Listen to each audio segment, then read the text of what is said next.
Good morning students. आज आप topic पढ़ेंगे फिजिक्स सेकेंड पार्ट में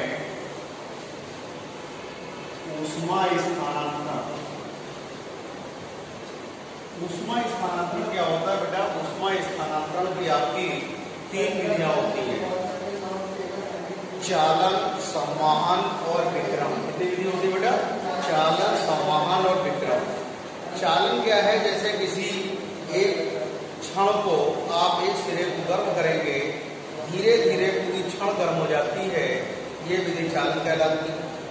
संवहन क्या होती है? जब किसी द्रव को आप गर्म करते हो तो द्रव के जो अणु गर्म हो जाते हैं धीरे धीरे ऊपर आते हैं और ठंडे वाले क्या होते हैं नीचे जाते हैं।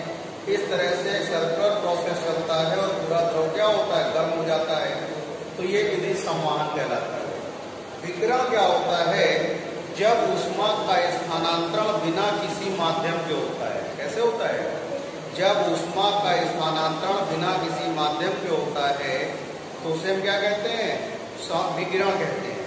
जैसे सूर्य से प्रकाश पृथ्वी तक आता है तो कोई माध्यम नहीं है, तो ये क्या हो गया? विकिरण विधि हो गई। आप पढ़ेंगे आप ठोस में ऊष्मा का स्थानांतरण। ये कुछ बातें पहले समझिएगा। पहली होती है ताप प्रवणता। ताप प्रवणता क्या होती है बेटा? मान लीजिएगा एक क्षण आपके पास है,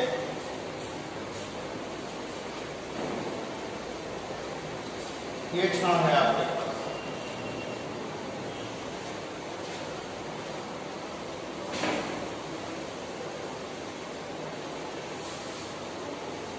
इसका ताप थीटा है और इसका थीटा माइनस डेल्टा थीटा है और ये डेल्टा एक्स है। दूरी के सापेक्ष ताप परिवर्तन क्या कहलाता है? ताप प्रवणता कहलाता है। दूरी के सापेक्ष ताप परिवर्तन की दर ताप प्रवणता कहलाती है। ताप प्रवणता बराबर होगा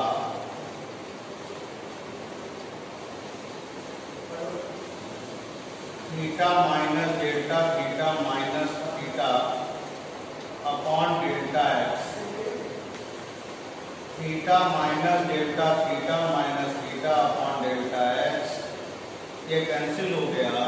minus delta theta upon delta x, ये ताप प्रवणता का भाग आ गया बेटा।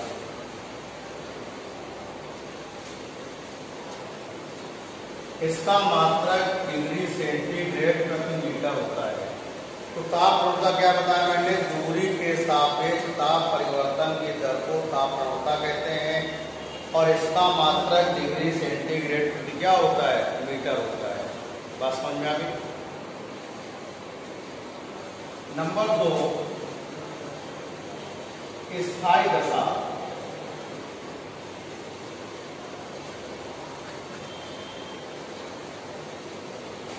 स्थायी दशा क्या होती है बेटा? जब किसी क्षण का ताप बढ़ाया जाता है, जब किसी क्षण का ताप बढ़ाया जाता है तो प्रारंभ में उसका ताप बढ़ता है, लेकिन कुछ समय बाद उसको दी गई ऊष्मा उसके दूसरे सिरे या पृष्ठ से उत्सर्जित हो जाती है। ये अवस्था स्थायी दशा कहलाती है। क्या कहलाती है? स्थायी दशा। जैसे आप किसी क्षण को गर्म करते हो तो गर्म करते समय क्या होता है? धीरे धीरे पूरी क्षण गर्म हो जाएगी। एक स्थिति ऐसी आएगी कि क्षण को उसके बाद अगर ऊष्मा आप देंगे तो क्षण के दूसरे सिरे या पृष्ठ से क्या होगी? उत्सर्जित हो जाएगी। तो यही दशा क्या कहलाती है? स्थायी दशा कहलाती है। क्या कहलाती है? स्थायी दशा। और तीसरी बात है समतापीय पृष्ठ। समतापीय पृष्ठ। समतापीय पृष्ठ क्या होता है? जिस पृष्ठ के प्रत्येक बिंदु का ताप समान होता है उसे समतापीय पृष्ठ कहते हैं। जिस पृष्ठ के प्रत्येक बिंदु का ताप समान होता है उसे क्या कहते हैं? समतापीय पृष्ठ कहते हैं। क्या कहते हैं? समतापीय पृष्ठ कहते हैं। जिस पृष्ठ के प्रत्येक बिंदु का ताप समान होता है उसे क्या कहते हैं? आप समतापीय पृष्ठ कहते हैं। बात समझ में आ गई?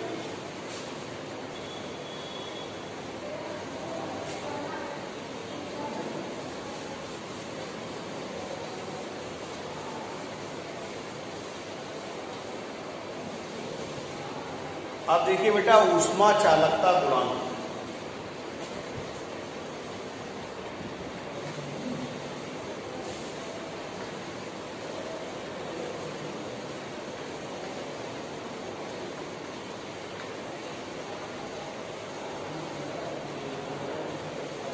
एक बात और होती है बेटा ऊष्मा प्रवाह की दर।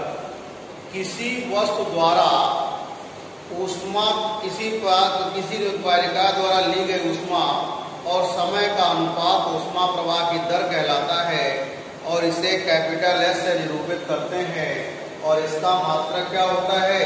जूल प्रति सेकेंड। इसका मात्रक क्या होता है? जूल प्रति सेकेंड होता है। किसी पदार्थ द्वारा ली गई ऊष्मा या किसी क्षण द्वारा ली गई ऊष्मा और समय का अनुपात ऊष्मा प्रवाह की दर कहलाता है और इसे हम S से निरूपित करते हैं। H बराबर Q/T होता है और इसका मात्रक होता है जूल प्रति सेकेंड। क्या होता है?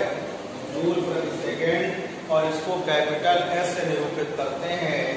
ये बेटा ऊष्मा प्रवाह की दर है। कौन सी दर है? ऊष्मा प्रवाह की दर। बेटा एक बात समझना कि ये ऊष्मा प्रवाह की दर है। बात क्लियर हो गई? अब देखिए ऊष्मा चालकता गुणांक क्या होता है? स्थायी दशा में किसी क्षण में ऊष्मा प्रवाह की दर दो बातों पर निर्भर करती है। पहला उसके अनुप्रस्थ परिच्छेद के क्षेत्रफल और ताप प्रवणता के अनुक्रमानुपाती होती है। स्थायी दशा में किसी क्षण में ऊष्मा प्रवाह की दर जो होती है वो दो बातों पर निर्भर करती है। कितनी बातों पर? दो बातों पर। पहला अनुप्रस्थ परिच्छेद के क्षेत्रफल के अनुक्रमानुपाती और ताप प्रवणता के अनुक्रमानुपाती होता है। तो Q/T proportional to A, Q/T proportional to delta theta upon delta x। तो Q/T बराबर प्रोपोर्शनल टू आएगा बेटा आपके पास A into delta theta upon delta x। अब इसको हटा के नियतांक लेते हैं कैपिटल के। कैपिटल के एक नियतांक है, इसे ऊष्मा चालकता गुणांक कहते हैं। कैपिटल के एक नियतांक है, इसे ऊष्मा चालकता गुणांक कहते हैं। ऊष्मा चालकता गुणांक कहते हैं। अब देखिएगा यदि A बराबर 1 metre square delta theta upon delta x बराबर 1 डिग्री सेंटीग्रेड प्रति मीटर, तो Q/T बराबर K आएगा। यानी स्थायी दशा में ऊष्मा चालकता गुणांक ऊष्मा प्रवाह की दर के बराबर होता है। स्थायी दशा में ऊष्मा चालकता गुणांक ऊष्मा प्रवाह की दर के बराबर होता है यदि अनुप्रस्थ परिच्छेद का क्षेत्रफल और ताप प्रवणता एकांक हो।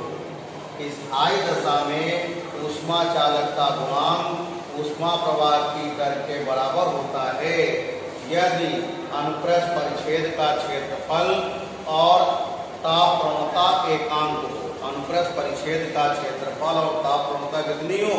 एकांक हो। मात्रक क्या होता है बेटा? जूल प्रति मीटर सेकेंड डिग्री सेंटीग्रेड या कैलोरी प्रति मीटर सेकेंड डिग्री सेंटीग्रेड होता है।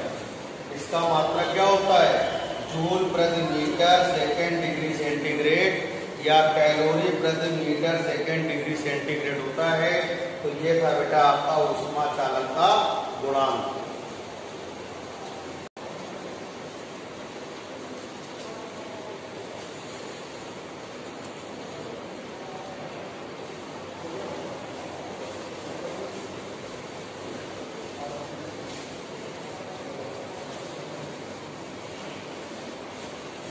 अब देखिए बेटा ऊष्मा चालकता गुणांक का विविध सूत्र।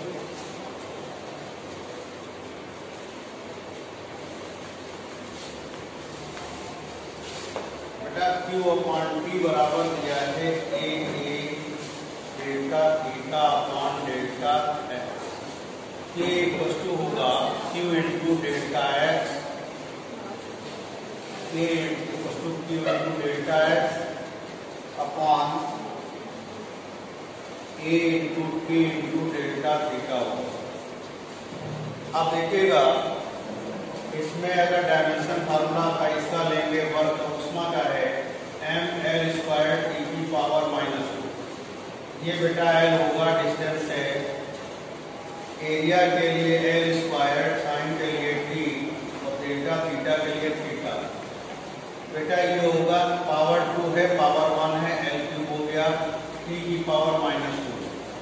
ये डिनोमिनेटर से यानी कि अंश हर से अंश में हो जाएंगे तो पावर के साइन चेंज होंगे, l-2 t -1 थीटा -1। तो k इक्वल टू आएगा बेटा m l3 -2 2 -1 theta -1। k equal to आएगा बेटा m l-1 t -3 थीटा -1। ये ऊष्मा चालकता गुणा का क्या आ गया बेटा, विमीय सूत्र। क्या आ गया, नोट करिए। देखिए बेटा इसका डायमेंशन फार्मूला आएगा ml-2, ये हो जाएगा ml-t-3 थीटा -1 आ जाएगा।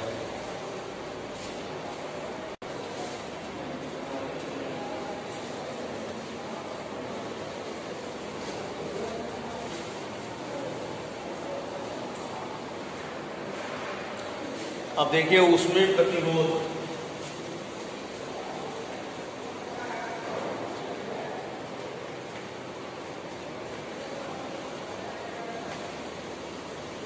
बेटा देखिए स्थायी दशा में किसी क्षण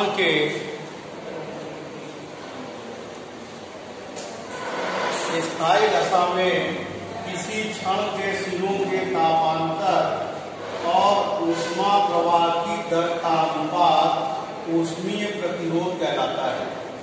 स्थायी दशा में किसी क्षण के सिरों का तापांतर और ऊष्मा प्रवाह की दर का अनुपात ऊष्मीय प्रतिरोध कहलाता है और इसका मात्रक होता है जूल सेकेंड।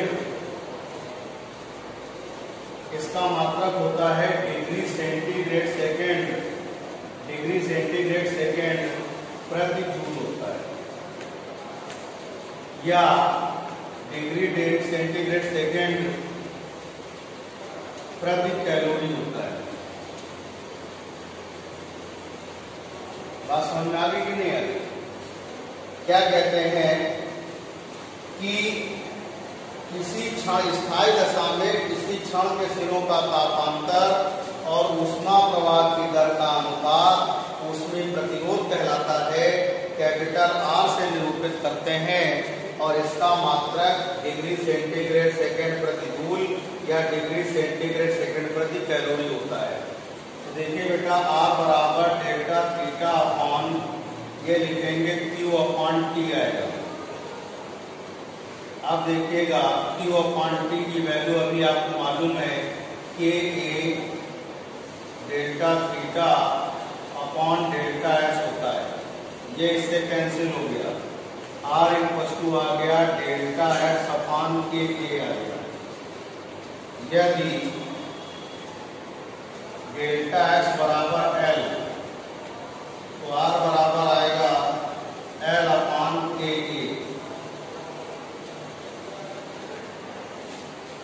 ये ऊष्मीय प्रतिरोध का फार्मूला आ गया लंबाई, ऊष्मा चालकता गुणांक और क्षेत्रफल के पदों में।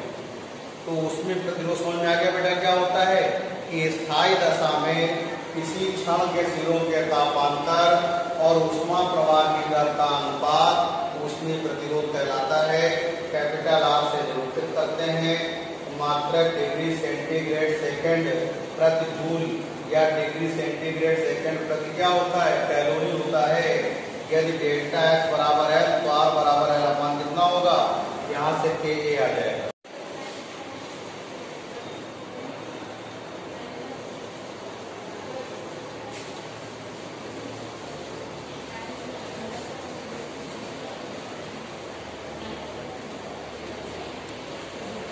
बेटा आप देखेंगे श्रेणी क्रम में संयुक्त क्षणों के लिए तुल्य ऊष्मा प्रवाह दर, तुल्य ऊष्मा चालकता गुणांक और तुल्य ऊष्मीय प्रतिरोध के लिए व्यंजक देखेंगे। श्रेणी क्रम में संयोजित क्षणों के लिए तुल्य ऊष्मा चालकता गुणांक और तुल्य ऊष्मीय प्रतिरोध का व्यंजक देखेंगे। अब आप तो देखिएगा,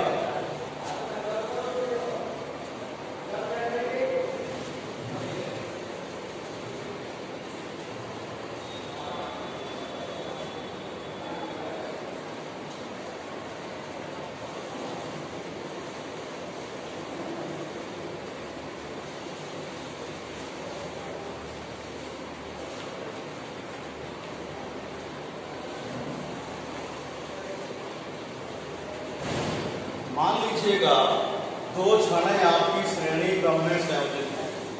मान लीजिए दो क्षणें आपकी श्रेणी क्रम में संयोजित है जिनके सिरों का ताप क्रमशः θ1 θ2 है, θ1 का मान θ2 से अधिक है और ऊष्मा चालकता गुणांक क्रमशः K1 K2 है, लंबाई L1 L2 है और संधि का ताप कितना है, θ है। इतनी बात समझ में आ गई। मान लीजिए L1 L2 लंबाई की दो क्षणें परस्पर श्रेणी क्रम में संयोजित हैं जिनके सिरों का ताप θ1 और θ2 है, θ1 का मान θ2 से ज्यादा है। ऊष्मा चालकता गुणांक K1 K2 है, प्रत्येक का क्षेत्रफल कैपिटल A है, संधि का ताप θ है और इसमें ऊष्मा प्रवाह की दर क्रमशः H1 और H2 है। तो बेटा देखिएगा H1 बराबर आएगा K1A θ1 माइनस θ अपान L1, इक्वेशन नंबर 1। H2 बराबर आएगा बेटा K2A upon L2 into θ minus θ2, equation number 2 आ जाएगा। बेटा जैसे श्रेणी क्रम में धारा का प्रवाह समान होता है, अगर प्रतिरोध श्रेणी क्रम में जुड़े होते हैं तो धारा का प्रवाह यानी आवेश प्रवाह की दर समान होती है, इसमें ऊष्मा प्रवाह की दर समान होती है। श्रेणी क्रम में होने के कारण श्रेणी क्रम में H1 बराबर H2 बराबर H। अब यहाँ वैल्यू रखेंगे K1A θ1 माइनस θ अपान L1, K2A θ माइनस θ2 अपान L2।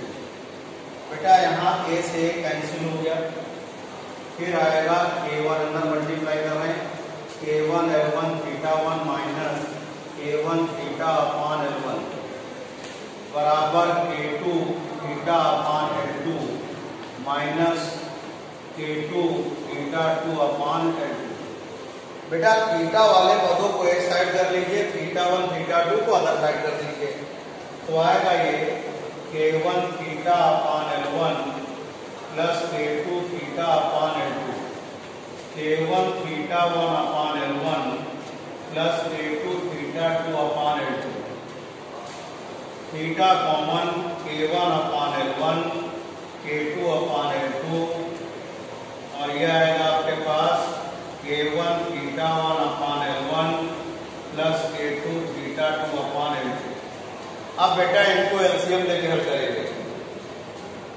कैसे हल करेंगे? एलसीएम ले K1 L2 plus K2 L1 अपान L1 L2, K2 θ1 L2 plus K2 θ2 L1 अपान L1 L2। L1 L2 क्या हो गया? कैंसिल हो गया बेटा। तो थीटा बराबर कितना आ गया? K2 θ1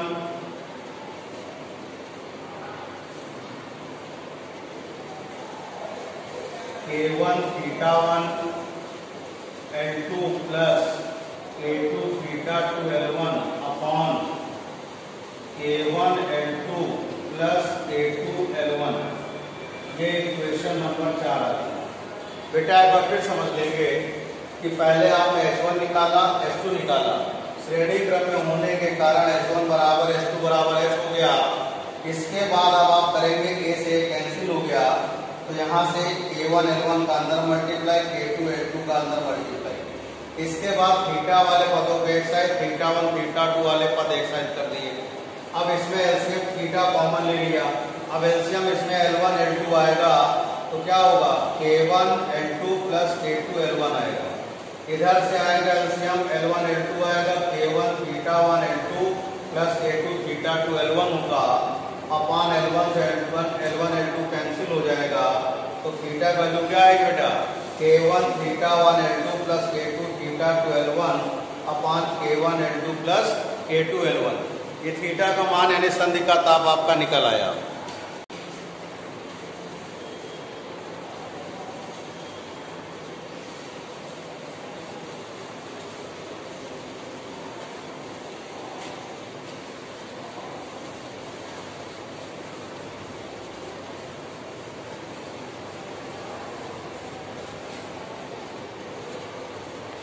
अब क्या करें बेटा, जो थीटा की वैल्यू आपने फाइंड करी है वो इक्वेशन नंबर 1 में पुट करेंगे।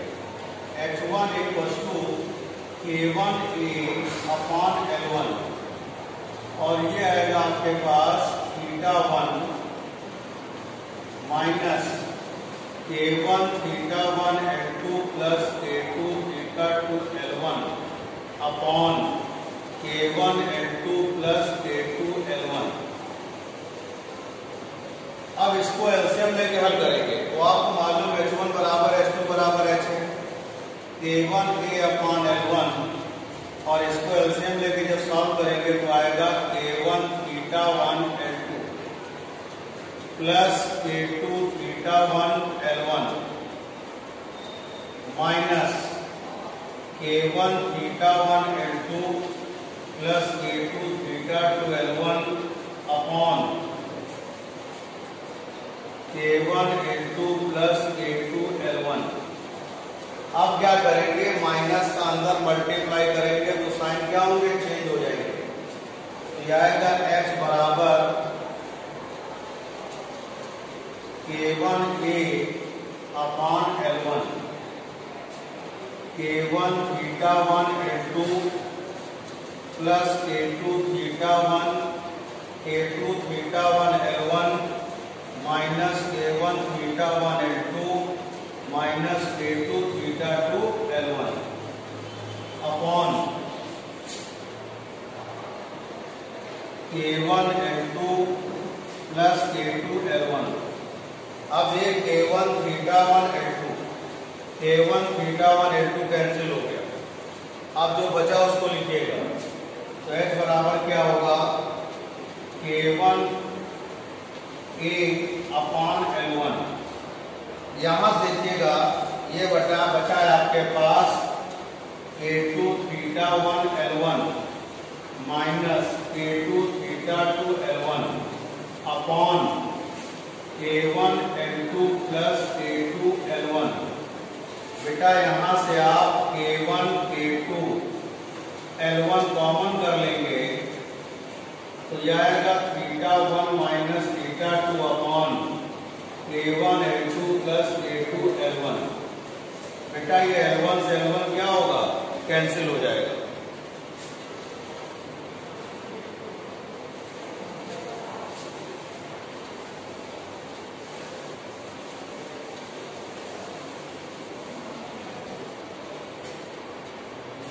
देखिए बेटा जब इसको इसके आगे हल करेंगे आप तो H equal to K1 K2 का नीचे डिवाइड कर देंगे theta 1 minus theta 2 upon separately अलग अलग डिवाइड करेंगे K1 K2 से।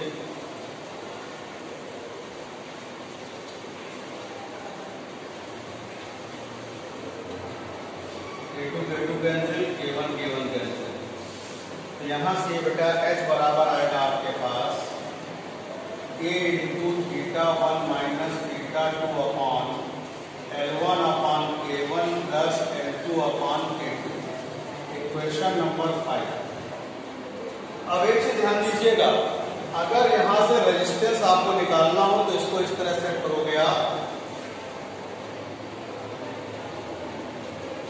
A into theta 1 minus theta 2 upon H बराबर L1 upon K1 plus L2 upon K2।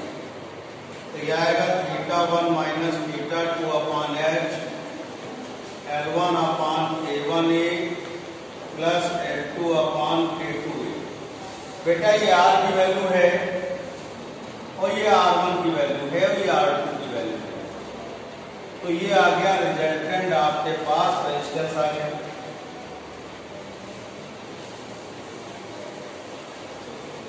यदि रेजिस्टेंस नहीं निकालना है तो ये करने की जरूरत आपको नहीं है।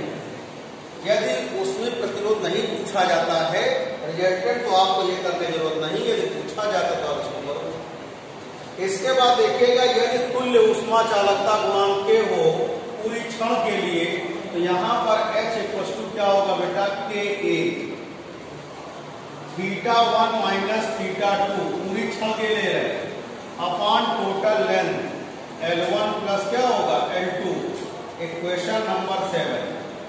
अब समीकरण नंबर 5 और 7 से देखिएगा दोनों के LHS कैसे हैं, बराबर है। तो यहां लिखेंगे समीकरण 5 व समीकरण 7 से KA θ1 minus θ2 upon L1 plus L2 बराबर A into θ1 minus θ2 upon L1 upon K1 plus L2 upon K2। बेटा जब इनको आप बराबर कर देंगे तो बराबर करने पे जो कटे उसको बेरहमी से काट दो। तो K बराबर क्या हो गया, L1 plus L2 upon L1 upon K1 plus L2 upon K2। ये आ गया तुल्य ऊष्मा चालकता गुणांक का व्यंजक। इक्वेशन नंबर 8 हो गई। तो ये है तुल्य ऊष्मीय प्रतिरोध का था और ये है तुल्य ऊष्मा चालकता गुणांक का व्यंजक।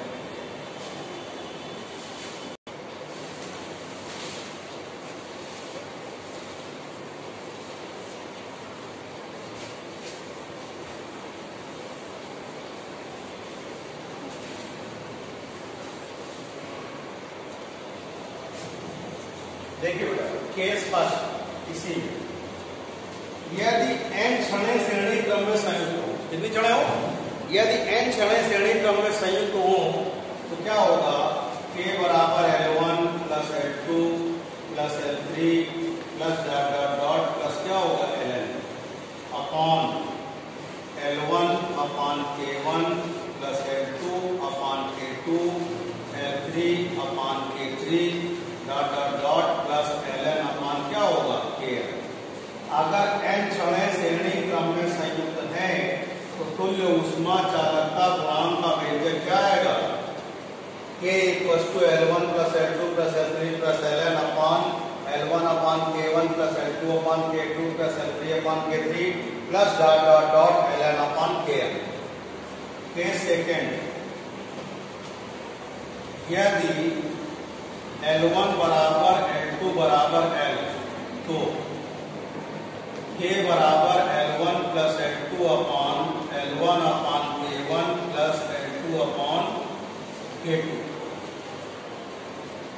इसको सॉल्व करेंगे तो कितना होगा, K equal to L plus L upon K1 L upon K2। 2L बेटा L कॉमन कर लेंगे, 1 upon K1 plus 1 upon K2 cancel हो गया। K बराबर 2, इसको एलसीएम लेके हम करेंगे तो K1 plus K2 upon K1 K2। Solve कर लेंगे पूरा तो आएगा 2K1 K2 upon K1 plus K2। ये हो गया सेकेंड केस के लिए अगर क्षणों की लंबाइयां समान हो। थैंक यू बेटा।